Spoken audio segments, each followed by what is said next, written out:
Live from Fargo and serving you on TV, online, and on the go. This is Valley News Live at 6.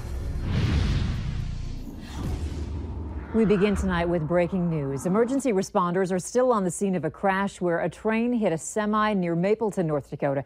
It's the second time this week for such a crash. Now, the latest crash happened less than an hour ago. Let's go to a live picture from the scene. BNSF crews are still on the scene. They're working to clear that railway. The train, we're told, has moved on, but the semi is still on the scene. The semi driver was able to walk away from this crash.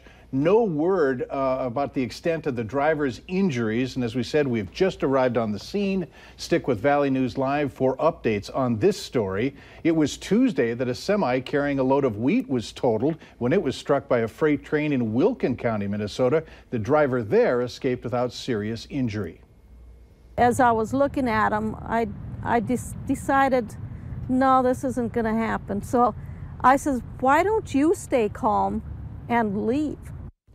Grand Forks County investigators are looking into the attempted robbery of a convenience store in Larimore last night. Valley News Team's crime and safety reporter Bailey Hurley talked with the store clerk who sent the would-be robber running with empty hands. There was only about an hour until close at Glenn's Easy Stop in Larimore last night when Sherry Keith says she heard someone come in. Had a mask on and dark glasses, so I couldn't see who it was or anything. And he had a note in his left hand and he had a gun in his right hand. The note said, "Stay calm and give me all the money in the till." Well, I still didn't move. I just stood there not knowing exactly what to do. The man waved the note and gun again and pointed towards the till. As I was looking at him, I decided, no, this isn't going to happen. So I says, why don't you stay calm and leave? And the man did just that, turned around and ran. I couldn't believe he actually walked out. Keith has worked at the Easy Stop for over 25 years, but last night was a first for her. No, I've thought about robberies before. What will I ever do, if something happens? And the general idea is to give them what they want and let them go. Keith says she's not scared to go back to work, but that she might be a little nervous of customers for a while. In Larimore, Bailey Hurley, Valley News Live. Keith added that the man was young, thin, about 5'8" or 5'10" as far as his height goes. She wasn't able to see his face or skin color because of a mask and glasses that he was wearing. Grand Forks County Sheriff's investigators are still on this case. If you have any information, contact them at 701-780-8280.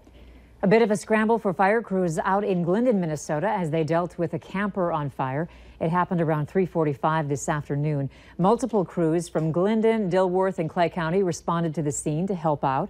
Firefighters were able to put out the flames pretty quickly, within about half an hour.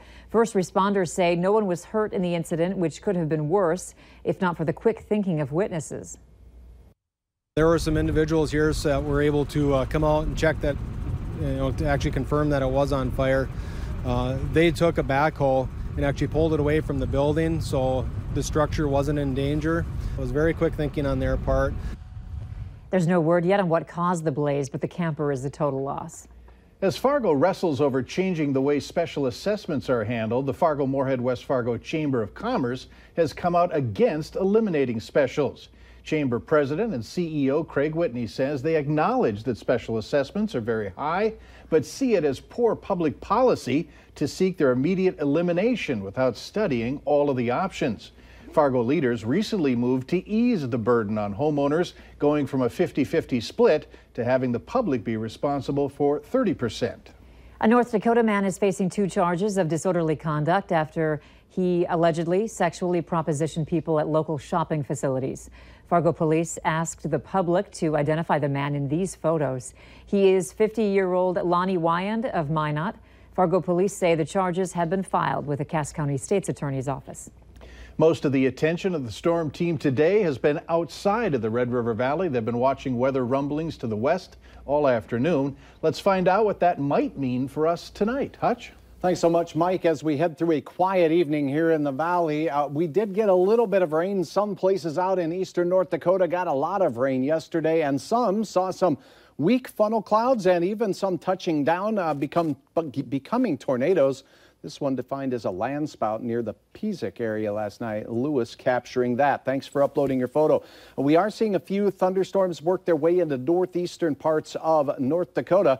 Right now, Towner County has some strong cells out there, and there's a potential for some hail with one of these cells in particular just to the north of Rolla. That cell's moving northeast at about 15 to 20 miles per hour towards Hansborough, and hail size estimates around an inch possible from this storm as it works its way towards Hansborough by the time we get to about 45 minutes from right now, 6:45. Stronger storms, though, in southwest North Dakota.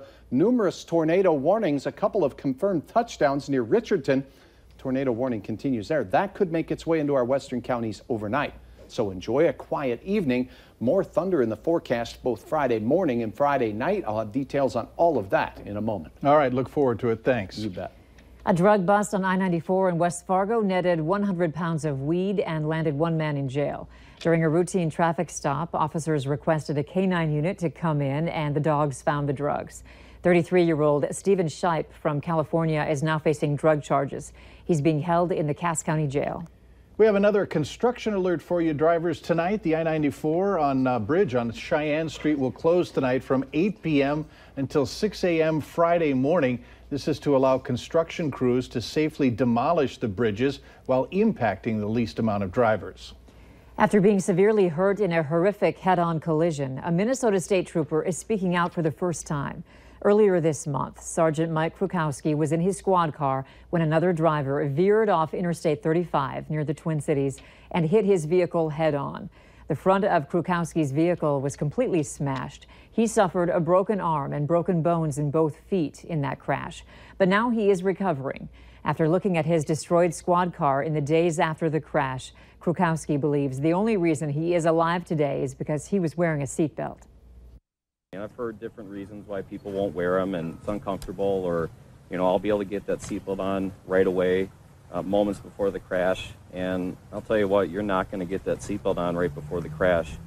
I had fractions of a second when I saw that car coming at me, and there was no way that I would be able to reach over my left shoulder and pull that seatbelt on and click it on moments before impact. There was not a chance. Last year alone, 73 motorists who were not wearing seatbelts lost their lives on Minnesota roads. If you are caught, a seatbelt ticket will cost you about $100. The financial troubles continue for Sears. More stores are closing, including the Sears store at the Columbia Mall in Grand Forks.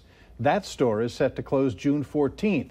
The company announced plans to close what it says are 72 money-losing Sears and Kmart stores as the chain tries to stem the bleeding from its long-running sales crisis. The closures are believed to represent about 8% of the company's remaining stores. Also on the list are Sears and Kmart stores in Duluth, Minnesota, as well as a Sears store in Brooklyn Center near the Twin Cities. You can fuel your summer activities with healthy foods for the entire family. Dietitians say it's best to keep recipes simple and buy foods in season. Families can grow fruits and vegetables and then have fun picking that fresh food in their own backyard. One heart-healthy meal is a quesadilla with black beans, corn, and avocado. And swapping food can also help keep your family healthy, like using cauliflower instead of potatoes in your salad. For more recipe ideas, go to valleynewslive.com and click on this story. Later on Valley News Live at 6, when most dogs are getting the job done on 4 legs, how one cattle herder is doing it on 2. Up next, getting some outside help as progress continues on the Veterans Cemetery near Harwood.